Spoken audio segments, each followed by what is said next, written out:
بسم اللہ الرحمن الرحیم۔ آج کی بابرکت شب نور، شب برات کے نام سے معروف اور مشہور ہے۔ اس بابرکت شب کے دامن میں اتنی برکتیں اور اتنی رحمتیں ہیں کہ اللہ جل شانہ گناہ گاروں کو جہنم کی آگ سے آزاد فرما دیتا ہے۔ ام المومنین سیدہ طیبہ طاہرہ سیدہ عائشہ صدیقہ رضی اللہ تعالی عنہا فرماتی ہیں، ایک دن میں دیکھا کہ حضور میرے حجرہ میں نہیں ہیں، تو میں حضور کو تلاش کرنے نکلی۔ جنت البقیع میں آسمان کی طرف سر اٹھائے حضور اللہ سے التجائیں کر رہے تھے۔ مجھے دیکھا تو ارشاد فرمایا، عائشہ کیا تم نے یہ سمجھا کہ اللہ کا رسول تم سے زیادتی کرے گا؟ فرماتی ہیں میں نے عرض کی یا رسول اللہ صلی اللہ علیہ وسلم، میں یہ سمجھا شاید آپ کسی زوجائے محترمہ کے حجرہ میں تشریف لے گئے ہیں۔ فرمایا آج لیلۃ النصف من شعبان، شعبان کی 15ویں رات ہے، درمیانی شب ہے۔ اس رات کو اللہ تعالی جل شانہ آسمان دنیا پہ نزول اجلال فرماتا ہے اور قبیلہ بنو کلب کی بکریوں کے بالوں سے زیادہ لوگوں کو جہنم کی آگ سے آزاد کر دیتا ہے۔ قبیلہ بنو کلب عرب کا بہت بڑا قبیلہ تھا جو بھیڑ بکریاں پالتے تھے اور لاکھوں کی تعداد میں ان کی بکریوں اور بھیڑوں کے ریوڑ تھے۔ تو اس قبیلے کی بکریوں کے بالوں سے بھی زیادہ گناہ گاروں کو جہنم کی آگ سے آزاد کر دیا جاتا ہے۔ تو یہ وہ بابرکت شب رحمت ہے، شب نور ہے، جس کے دامن میں اتنی برکتیں ہیں کہ کوئی محروم نہیں رہتا۔ صرف وہ بد نصیب لوگ جو شرک میں مبتلا ہیں، جو سخت کینہ پرور ہیں، جو قطع رحمی کرتے ہیں، قاتل ہیں، عادی شرابی یا بدکار ہیں، انہیں اس مبارک رات میں محروم رکھا جاتا ہے، ورنہ اللہ کی رحمتوں کا عموم اس بابرکت راتوں میں اس قدر ہوتا ہے کہ کوئی گناہ گار جو اس کے حضور ہاتھ دعا کے لیے اٹھاتا ہے اور اپنا دامن پھیلا کے اس کی رحمتیں مانگتا ہے، اسے محروم نہیں رکھا جاتا، بلکہ اللہ سب گناہ گاروں کو جہنم کی آگ سے آزاد کر دیتا ہے۔ ایک روایت میں آتا ہے کہ اللہ لیلۃ النصف من شعبان، شعبان کی 15ویں رات کو آسمان دنیا پہ اپنی رحمتوں سے جلوہ گر ہوتا ہے اور فرماتا ہے کوئی رزق مانگنے والا، میں اس کی جھولیاں بھر دوں، ہے کوئی مغفرت طلب کرنے والا، میں اس کے گناہ معاف کر دوں، ہے کوئی مجھ سے عافیت مانگنے والا، میں اس کو عافیتوں سے نواز دوں، ہے کوئی فلاں چیز مانگنے والا، ہے کوئی فلاں چیز مانگنے والا، اس کی رحمتیں آواز دیتی ہیں، اور یہ آواز غروب آفتاب سے لے کر کے طلوع فجر تک مسلسل بندوں کو دی جاتی ہے، اور بندے اس کے حضور اگر دستے طلب دراز کریں، اپنی جھولی پھیلائیں، تو اللہ تعالیٰ ان کو ان کے مانگنے سے بھی زیادہ عطا فرماتا ہے۔ اس امت کو اللہ تعالیٰ نے اس طرح کی راتیں دے کر کے مغفرت، بخشش، غفران اور رحمتوں کی فراوانی نصیب کی ہے۔ میرے حضور نے ارشاد فرمایا ایک شخص صبح سے لے کے ظہر تک مزدوری کرتا ہے، اس کو ایک قیراط ملتا ہے۔ ایک ظہر سے لے کر عصر تک مزدوری کرتا ہے، اس کا وقت تھوڑا ہے لیکن اس کو بھی ایک قیراط ملتا ہے۔ اور تیسرا شخص عصر سے لے کر مغرب تک مزدوری کرتا ہے، اس کو 2 قیراط ملتے ہیں۔ جبکہ اس کا وقت دونوں سے کم ہے۔ فرمایا پہلی مثال یہود کی ہے، دوسری مثال نصارہ کی ہے، اور تیسری مثال میری امت کی ہے کہ اس کو تھوڑے عمل پر زیادہ ثواب دیا جاتا ہے۔ تو یہود اور نصارہ نے اس پہ برا منایا، تو حضور علیہ السلام نے فرمایا کہ اللہ نے ان کے اجر میں تو کمی نہیں کی، لیکن مسلمانوں کو زیادہ اجر دے دیا، تو یہ اس کی کرم نوازی ہے۔ تو یہ تھوڑے وقت کی عبادتیں اور چند راتوں کی بیداری اور مخصوص اوقات میں اللہ کے حضور عبادت و ریاضت ایک گناہ گار کو کہاں سے کہاں تک پہنچا دیتی ہے، اس کے گناہوں کی معافی کا ذریعہ بھی بنتی ہے اور درجات کی بلندی کا سبب بھی۔ دیکھیے لیلۃ القدر ایک رات 1000 مہینے کی عبادتوں سے بہتر قرار پاتی ہیں۔ اسی طرح دیگر مواقع ہیں کہ اللہ تعالیٰ اس امت کے لیے رکھے ہیں، رحمت رب بہانہ می طلب، اور یوں بھی پڑھا گیا رحمت رب بہانہ می طلب۔ اس کی رحمتیں قیمت نہیں مانگتی اور اس کی رحمتیں بہانہ تلاش کرتی ہیں، تو وہ اپنے بندوں کو بخشنے پہ آمادہ ہے اگر وہ اپنا دامن طلب پھیلائیں۔ قرآن مجید میں ایک مقام دیکھیے کتنا دل آویز ہے۔ فرمایا ما یفعل اللہ بعذابکم، اللہ تمہیں عذاب دے کے کیا کرے گا؟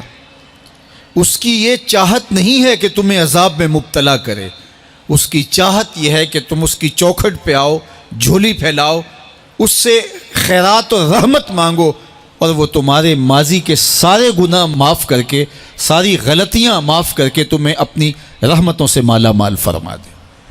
تو وہ بندوں کو بخشنے پہ، بندوں کی مغفرت کرنے پہ آمادہ ہے اور اس کی رحمتیں بہانے تلاش کرتی ہیں۔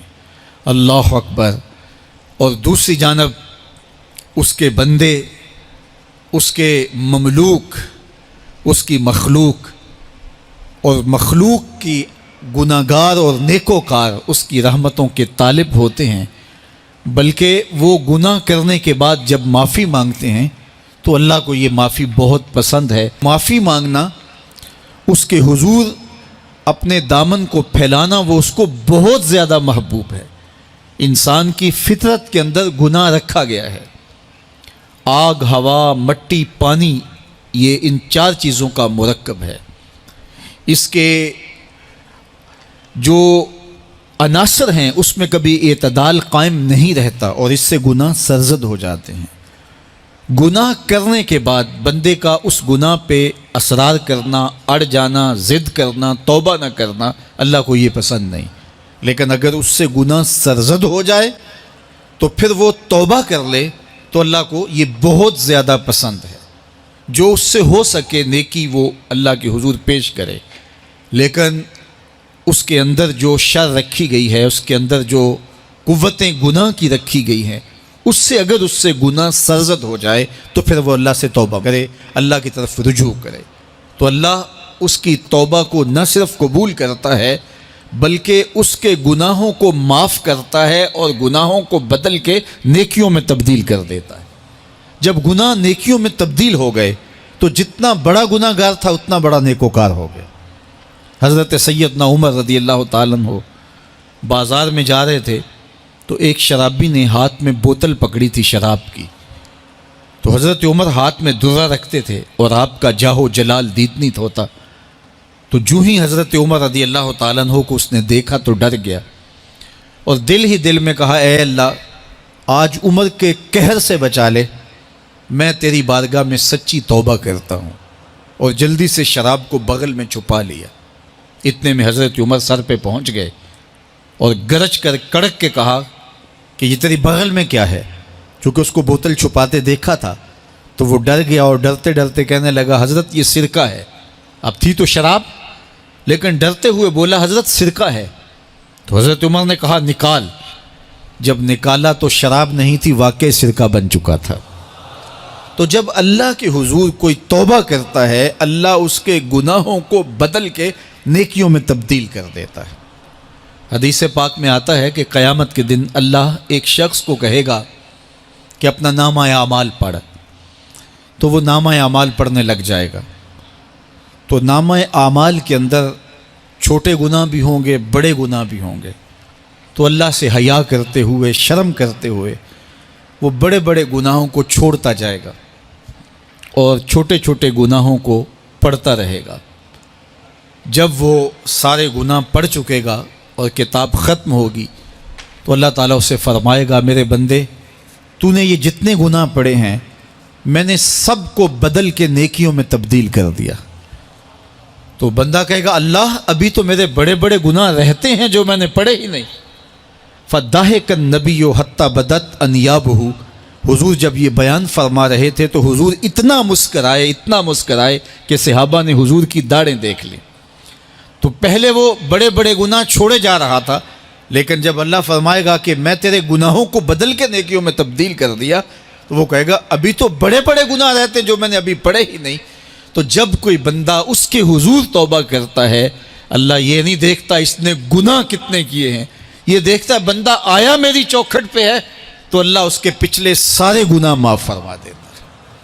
اللہ اکبر. میرے اور آپ کے آقا و مولا نے اللہ کے حضور توبہ کرنے اور اس پر اللہ کی خوشی اور اللہ کی خوشنودی کا ذکر کرتے ہوئے ایک مثال بیان فرمائی کہ ایک شخص صحرا میں سفر کر رہا تھا تو وہ ایک درخت کے نیچے دوپہر کاٹنے کے لیے، سستانے کے لیے رک گیا اور درخت کے ساتھ اپنے اونٹ کو باندھ دیا اور خود لیٹ گیا تاکہ دوپہر کاٹ لوں. تھوڑی دیر کے بعد جب اس کی آنکھ کھلی تو اس نے کیا دیکھا کہ اونٹ ماں ساز و سامان کے ساتھ غائب ہے. اب صحرا میں اونٹ کا گم ہو جانا گویا زندگی چلے جانے کے مترادف ہے. تو اس نے دائیں بائیں بھاگ دوڑ کے دیکھا کہ کہیں اونٹ کا نشان مل جائے، لیکن اونٹ کا نشان نہیں ملا. تا حد نظر کوئی انسانی آبادی نہیں. وہ بھاگا اور تھک ہار کے دوبارہ اسی درخت کے نیچے بیٹھ گیا اور پیاس سے ہلکان ہوا جا رہا تھا اور درخت کے ساتھ ٹیک لگا کے لیٹ گیا اور موت کا انتظار کرنے لگا. جن لوگوں نے صحرا کا سفر کیا ہے ان کو اس بات کا اندازہ ہوگا کہ کئی 100 میل تک انسانی آبادی ہی نہیں. اب نہ کچھ کھانے کے لیے بچا، نہ کچھ پینے کے لیے بچا. اونٹ بھی غائب ہو گیا، توشہ بھی ساتھ ہی چلا گیا. تو اب ظاہر ہے سیدھی موت ہی نظر آ رہی ہے. تو وہ اس درخت کے ساتھ ٹیک لگا کے بیٹھ جاتا ہے اور موت کا منتظر ہوتا ہے. تھوڑی دیر کے بعد پھر اس کی دوبارہ آنکھ لگ جاتی ہے. جب دوبارہ آنکھ لگتی ہے تو تھوڑی دیر بعد پھر آنکھ کھلتی ہے. جب دوبارہ آنکھ کھلتی ہے تو دیکھتا ہے کہ اونٹ جو گما تھا ماں ساز و سامان کے اس کے پاس کھڑا ہے. تو صحرا میں اس حالت میں اونٹ کا مل جانا زندگی مل جانے کے مترادف ہے. تو وہ اتنا خوش ہوا کہ خوشی کی انتہا نہ رہی، بلکہ مسرتوں کے ہجوم میں درک گیا اور کہنے کیا لگا، اللہم انت عبدی وانا ربک. اے اللہ تو میرا بندہ اور میں تیرا رب. کہنا تو یہ تھا کہ تو میرا رب اور میں تیرا بندہ، لیکن مسرتوں کا ہجوم ہی اتنا تھا، خوشیوں کا ہجوم ہی اتنا تھا کہ زبان پہ قابو نہ رہا. کسی کے آنے سے ایسے ہوش اڑے ساقی کے، شراب سیخ پہ ڈالی اور بوتل میں کباب. کہنا یہ تھا اللہم انت ربی وانا عبدک، لیکن اس قدر خوش ہوا جب بھی تیری قربت کے امکان نظر آئے ہم اتنے خوش ہوئے کہ پریشان نظر آئے. تو کہنا یہ تھا کہ اے اللہ تو میرا رب اور میں تیرا بندہ، لیکن خوشیوں کے ہجوم میں وہ کہتا ہے اللہم انت عبدی وانا ربک. اے اللہ تو میرا بندہ اور میں تیرا رب. حضور یہ بات بیان کرنے کے بعد صحابہ سے پوچھتے ہیں کہ ذرا بتاؤ اس بندے کو کتنی خوشی ہوئی کہ خوشی میں زبان بھی قابو نہ رہی اور اپنے آپ پہ کنٹرول نہ رہا، اور خوشیوں کے ہجوم میں اسے یہ بھی پتہ نہیں چل رہا کہ وہ کیا بول رہا ہے. تو صحابہ نے عرض کی حضور بہت زیادہ اسے خوشی ہوئی. تو میرے حضور نے یہ بات کرنے کے بعد ارشاد فرمایا، جس طرح اس کو گما ہوا اونٹ ملا اور اس کی خوشی کی انتہا نہ رہی، تو فرمایا جب کوئی شخص توبہ کرتا ہے اور اللہ کی حضور پلٹ کے آتا ہے، گناہوں سے معافی مانگ کے اس کی دہلیز پہ آتا ہے، میرے حضور نے فرمایا اللہ اس سے بھی زیادہ خوش ہوتا ہے کہ میرا بندہ میری چوکھٹ پہ آ گیا ہے. آپ نے نام سنا ہوگا محمود غزنوی اور ایاز کا، ان کا باہم محبت کا رشتہ بہت گہرا تھا۔ ایاز ٹوٹ کے چاہتا تھا بادشاہ کو، اب دیگر مصاحبین حسد کرتے تھے، بغض رکھتے تھے، وہ کہتے تھے یہ کوئی کیا اس میں کرشمہ اور کمال ہے کہ بادشاہ اس کو اتنا ہی چاہتا ہے۔ تو بادشاہ جب ان وزراء کا، مشیروں کا حسد حد سے بڑا ہوا دیکھا تو ایک دن سب کو اپنے دربار میں حاضر کیا۔ دربار میں ایک تالاب تھا، تو اس میں مٹھی بھر کے موتیوں کی پھینک دی، اور ایک ایک وزیر کو کہا کہ یہ موتی نکال کے لاؤ، اور یہ خیال کرنا کہ تمہارا لباس بھی، تمہارا بدن بھی نہیں بھیگنا چاہیے۔ تو سب نے کہا کہ یہ عجیب بات ہے کہ حوض کی تہہ سے موتی نکال کے لائیں اور لباس بھی نہ بھیگے اور بدن بھی نہ بھیگے، یہ تو لازمی ہوگا۔ پھر دوسرے وزیر کو کہتا کہ یہ موتی نکال کے لاؤ، تمہارا لباس بھی نہیں بھیگنا چاہیے، تمہارا بدن بھی نہیں بھیگنا چاہیے۔ تو وہ آگے سے حجت کرتا یہ کیسے ہو سکتا ہے کہ بدن بھی اور لباس بھی نہ بھیگے اور موتی بھی نکال لاؤں؟ تیسرے کو، چوتھے کو، پانچویں کو، ہر ایک آگے سے حجت کرے، یہ کیسے ہو سکتا ہے؟ پھر ایاز آ گیا، تو بادشاہ نے ایاز کو کہا کہ یہ موتی نکال کے لانے ہیں اور تمہارا لباس بھی اور تمہارا بدن بھی نہیں بھیگنا چاہیے۔ ایاز نے فوراً چھلانگ لگائی اور موتی نکالے۔ جب باہر نکلا تو بدن اور لباس پانی سے نچڑ رہا تھا، تو ایسے موتی بادشاہ کو پیش کیے اور بدن کپ کپا رہا تھا۔ تو بادشاہ بڑے غصے سے کہا کہ ایاز، تمہارا بدن بھیگ گیا، تمہارے کپڑے بھی بھیگ گئے، میں نے کہا تھا لباس بھی نہیں بھیگنا چاہیے، کپڑے بھی نہیں بھیگنے چاہیے۔ تو ایاز بڑی لجاجت سے عرض کرنے لگا، بادشاہ سلامت، آپ کے دو حکم تھے، ایک یہ کہ موتی نکال کے لانے ہیں، دوسرا حکم یہ تھا کہ لباس اور کپڑے بھیگنے نہیں چاہیے۔ تو ایک حکم میں نے پورا کر دیا ہے، دوسرے کی معافی چاہتا ہوں۔ تو صاحب، اللہ نے حضرت انسان کے سینے میں جذبات کا ایک جہاں آباد کیا ہے، شیطان کو بھی انسان کے پیچھے لگا دیا اس کی آزمائش کے لیے، اس کے امتحان کے لیے، نفس بھی اس کے اندر موجود ہے، اور دوسری جانب اس کو گناہوں سے منع بھی کیا اور نیکی کی تلقین بھی کی۔ اب کتنی مشکل زندگی ہے حضرت انسان کی، آئی جان شکنجے اندر جویں ویلنے دے وچ گنا، کتنی مشکل زندگی ہے۔ خواہشیں ہیں کہ آوارہ ہیں، آرزویں ہیں کہ بے قابو ہیں، اور دوسری جانب اللہ کا حکم ہے۔ اب کیا کرے؟ تو گناہ کرنے کے بعد پھر اللہ کے حضور توبہ کر لے، جو ممکن ہو وہ نیکی کرے، اور گناہ سے مقدور بچنے کی کوشش کرے، لیکن بشری تقاضوں کے تحت اگر اس سے گناہ کبھی سرزد ہو جائے تو اس پر اکڑے نہ اور اس پہ مصر نہ رہے، اس پہ اصرار نہ کرے، بلکہ فوراً اللہ کے حضور توبہ کرے۔ گناہ کرنے کے بعد بندہ جب توبہ کرتا ہے، التائب من الذنب کمن لا ذنب لہ، تو وہ ایسے ہوتا ہے جس طرح اس نے گناہ کیا ہوا ہی نہیں۔ بندہ 100 بار گناہ کر کے توبہ کرے، اللہ 100 بار معاف فرما دیتا۔ وہ کریم ہے، 70 ماؤں سے زیادہ پیار کرتا ہے۔ تو بندے اس کی دہلیز پہ جب توبہ کرتے ہیں، رجوع کرتے ہیں اور اس سے معافی مانگتے ہیں، تو وہ یہ نہیں دیکھتا کہ یہ گناہ گار کتنا بڑا ہے، وہ یہ دیکھتا ہے کہ یہ میری دہلیز پہ آیا ہے اور اس کے ما قبل کے سارے گناہ معاف بھی کرتا ہے، بلکہ گناہوں کو بدل کے نیکیوں میں بھی تبدیل کر دیتا ہے۔ آئیے اب قرآن مجید میں ان لوگوں کی کہانی بھی پڑھیے جو اپنی زندگی کو اپنے مالک کے نام لگا چکے ہیں، اور ان سے اگر کوئی معاملہ سرزد ہو جاتا ہے تو وہ کس قدر اللہ سے ڈرتے ہیں۔ والذین یؤتون ما آتوا وقلوبہم وجلہ انہم الی ربہم راجعون، فرمایا کہ وہ لوگ جب ان سے کوئی خطا سرزد ہو جاتی ہے، کوئی گناہ ہو جاتا ہے، تو ان کے دل لرز جاتے ہیں، خوف خدا سے وہ کانپنے لگ جاتے ہیں۔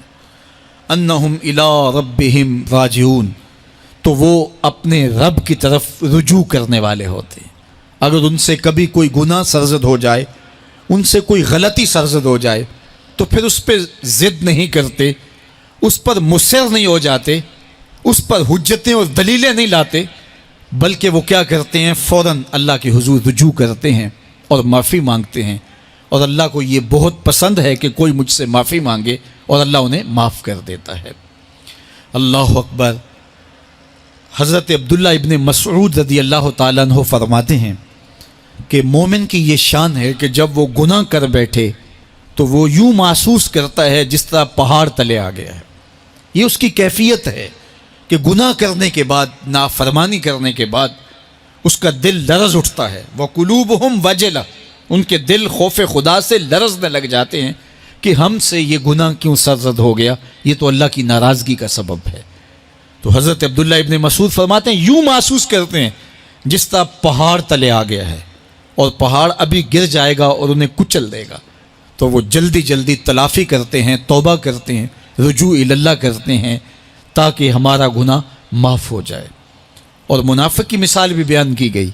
جب وہ گناہ کرتا ہے تو یوں محسوس کرتا ہے جیسے بدن پہ مکھی بیٹھی تھی، ہلکے اشارے سے اڑا دی. سویر سے لے کر شام تک کتنی بار ہم اپنے بدن پہ بیٹھی مکھیاں اڑا دیتے ہیں اور ہمیں شام کو یاد بھی نہیں ہوتا کہ یہ عمل ہم نے کتنی بار کیا ہے. میں اور آپ اپنے اندر اتر کر کے دیکھ سکتے ہیں ہماری کیفیت باطن کیا ہے. نمازیں چھوڑی، جھوٹ بولا، غیبت کی، چغلی کی، کسی کا دل دکھایا، کسی کو تکلیف دی، گالی گلوچ کیا، سب و شتم کیا، سویر سے شام تک کیا کیا گناہ کیے. کبھی خیال بھٹکے، کبھی سوچیں آوارہ ہوئیں، کبھی نگاہوں نے بدکاریاں کی، کبھی زبان نے جرم کیے، اور شام کو ہمیں یاد بھی نہیں ہوتا کہ آج ہم نے کیا کیا جرائم کیے، آج ہم نے کیا کیا گناہ کیے. اگر ہماری یہ کیفیت ہے تو یہ عملی نفاق ہے کہ بدن پہ مکھی بیٹھی اور اڑا دی. اور اگر ہماری کیفیت یہ ہے کہ گناہ کے بعد یہ محسوس ہوتا ہے کہ ہم پہاڑ تلے آ گئے ہیں اور اللہ کی ناراضگی ہم نے مول لے لی ہے اور جلدی جلدی توبہ کر کے رجوع کرنے کی جانب بڑھتے ہیں، تو پھر مبارک ہو. نہیں تو مجھے اور آپ کو اپنا محاسبہ کرنا چاہیے. ہمارے دلوں پر زنگ چڑھ گئے ہیں اور ہماری کیفیت یہ ہو گئی ہے کہ گناہ کرنے کے بعد بھی ہم ڈٹے رہتے ہیں. جبکہ زندگی اصحاب رسول کی دیکھیے ان سے بھی کبھی کوئی خطا سرزد ہو جاتی تو وہ فوراً اس گناہ کی تلافی کے لیے حضور کی بارگاہ میں حاضر ہو جاتے. حضرت ابو لبابہ رضی اللہ تعالیٰ عنہ نے اپنے آپ کو مسجد نبوی کے ستون کے ساتھ بندھوا دیا اور کہا کہ جب تک میری معافی نہیں ہوگی تب تک اپنے آپ کو کھلواؤں گا نہیں. اور پھر جب ان کی بخشش کا اعلان ہوا تو پھر حضور کے ہاتھوں سے اپنے آپ کو انہوں نے کھلوایا. ایک خاتون حضور کی خدمت میں حاضر ہوئی اور عرض کی یا رسول اللہ صلی اللہ علیہ وسلم، مجھ سے بدکاری سرزد ہو گئی ہے اور میرے پیٹ میں بچہ ہے اور میں چاہتی ہوں کہ آخرت کی سزا کی بجائے دنیا کے اوپر اس کی سزا مجھے دے دی جائے تاکہ میں پاک ہو جاؤں اور صاف ہو جاؤں، کیونکہ آخرت کی سزائیں بہت سخت ہیں. اللہ کے محبوب علیہ السلام نے جبریل امین سے ایک دن پوچھا تھا مجھے جہنم کے عذابوں کا ذکر سناؤ. تو عرض کی یا رسول اللہ صلی اللہ علیہ وسلم، سب سے ہلکا عذاب، اخف العذاب، ہلکا ترین عذاب یہ ہے کہ جہنمی کے پاؤں میں آگ کے جوتے رکھے جائیں گے. باقی اس کے پورے بدن پہ آگ نہیں ہوگی، صرف آگ کے جوتے اس کو پہنائے جائیں گے. لیکن اس کی حدت، گرمی اور شدت اتنی ہوگی، یغلی منہما دماغہ، اس کی شدت سے اس کا دماغ پگھل کر ناک اور کانوں کے ذریعے سے باہر آنا شروع ہو جائے گا. یہ سب سے ہلکے عذاب کی کیفیت ہے. اور جو عذاب سخت ہیں الیاذ باللہ، اللہ تعالیٰ قرآن مجید میں فرماتا ہے ثم لا یموت فیہا ولا یحیا، اس بڑے عذاب کا ذکر کیا جو جہنمیوں کو دیا جائے گا. فرمایا اس عذاب کی کیفیت یہ ہوگی بندہ نہ جیے گا نہ مرے گا.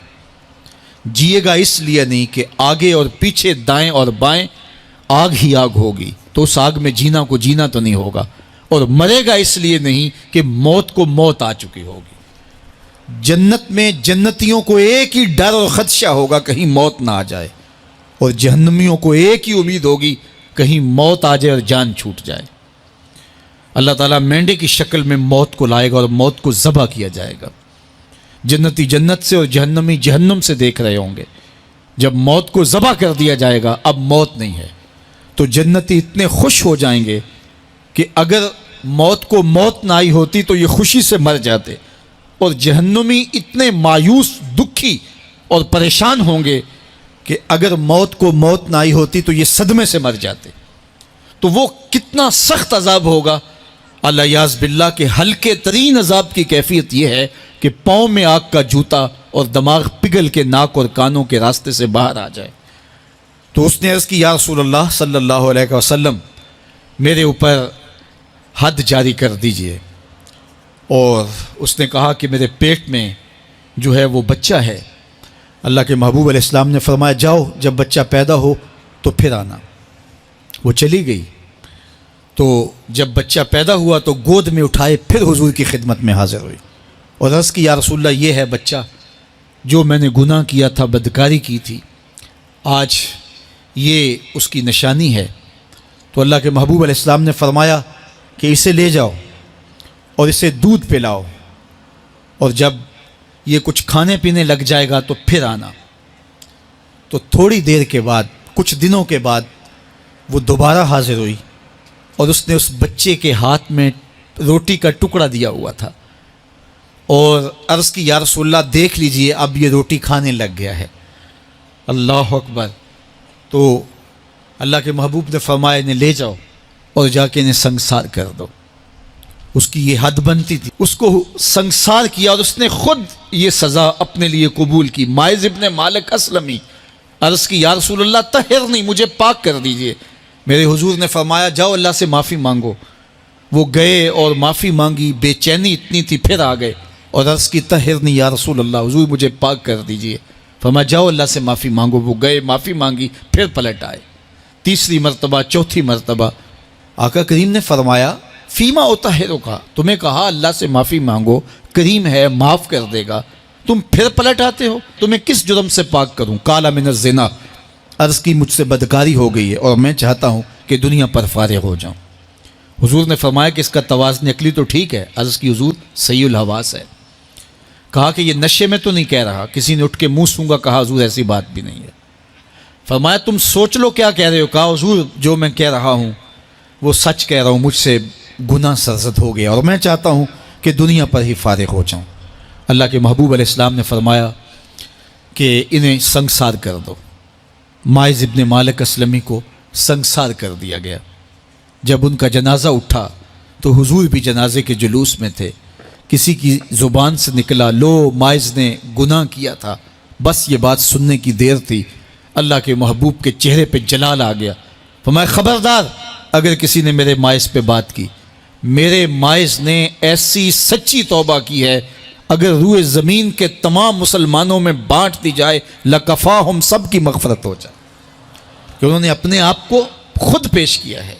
اب مائز ابن مالک کا جنازہ اللہ کے رسول نے خود پڑھایا، بلکہ مسلم کتاب الحدود میں ہے کہ ان کے جنازے کے دوسرے دن یا تیسرے دن حضور ان کے ہاں تشریف لے گئے، اور جب آقا گئے وہم جلوسن، تو لوگ وہاں بیٹھے ہوئے تھے، تو میرے آقا نے فرمایا استغفروا لمائز، مائز کے لیے بخشش اور مغفرت کی دعا کرو۔ تو یہ بات ذہن نشین کیجئے کہ یہ وہ لوگ تھے کہ جن سے کبھی کوئی گناہ سرزد ہو جاتا تو وہ جلد توبہ کرتے، اور اس کی بڑی سے بڑی حد اور سزا بھی ہوتی تو وہ بھی کاٹنے کے لیے تیار ہو جاتے۔ میں اور آپ دیکھیں کہ ہماری زندگی میں اگر گناہ ہیں اور ہمیں سچی توبہ کی توفیق بھی نصیب نہیں ہے تو پھر ہم سوچ لیں کہ ہم کہاں کھڑے ہیں۔ دیکھیے اللہ دلوں کے بھید جانتا ہے۔ سچی توبہ یہ ہے کہ جو کیے پر ندامت ہو اور آئندہ نہ کرنے کا عزم مصمم ہو، پکا ارادہ ہو کہ یہ گناہ زندگی میں دوبارہ نہیں کروں گا۔ الگ بات ہے کہ پھر دوبارہ اس سے سرزد ہو جائے، لیکن جب وہ توبہ کر رہا ہو تو اس وقت اس کا پختہ عزم ہو اور اس کے دل کے کسی گوشے میں نہ ہو کہ چلو میں توبہ کر لیتا ہوں اور پھر ہو گیا تو پھر کر لوں گا۔ پکا عزم ہو کہ دوبارہ یہ گناہ نہیں کروں گا۔ اور اگر زبان سے توبہ توبہ کر رہا ہو اور دل میں ہو کہ ٹھیک ہے یہ تو صبح بھی مجھ سے عمل بد سرزد ہونا ہے، تو اللہ تعالیٰ سے یہ مذاق کرنے والی بات ہے، اور اللہ تعالیٰ سے جو مذاق کرتا ہے وہ کہاں کھڑا ہے وہ خود سوچ لے۔ وہ کیا کسی نے کہا تھا کہ توبہ کی پھر توبہ کی، پھر توبہ کر کے توڑ دی، میری اس توبہ پہ توبہ توبہ توبہ کر اٹھی۔ تو ایسی توبہ نہیں ہے کہ جو رسماً کسی مجلس میں چلے گئے، کسی اجتماع میں چلے گئے تو سب لوگوں نے توبہ توبہ کی تو وہ بھی توبہ توبہ کرتا رہا، لیکن اس کا عزم مصمم پختہ پختہ ارادہ نہیں تھا گناہوں کو چھوڑنے کا، تو یہ توبہ نہیں، یہ مذاق ہے۔ اس لیے اللہ کے حضور سچی توبہ یہ ہے کہ ما قبل کے گناہوں سے ندامت پیدا ہو جائے اور سچے دل سے ارادہ کیا جائے، پختہ عزم کیا جائے کہ دوبارہ میں یہ گناہ نہیں کروں گا۔ یہ الگ بات ہے کچھ عرصے بعد اس سے پھر سرزد ہو جائے، پھر وہ گناہ ہو جائے، تو پھر وہ پکی توبہ کرے، تو 100 بار بھی گناہ کرے گا، 100 بار بھی توبہ کرے گا، اللہ 100 بار قبول کرے گا۔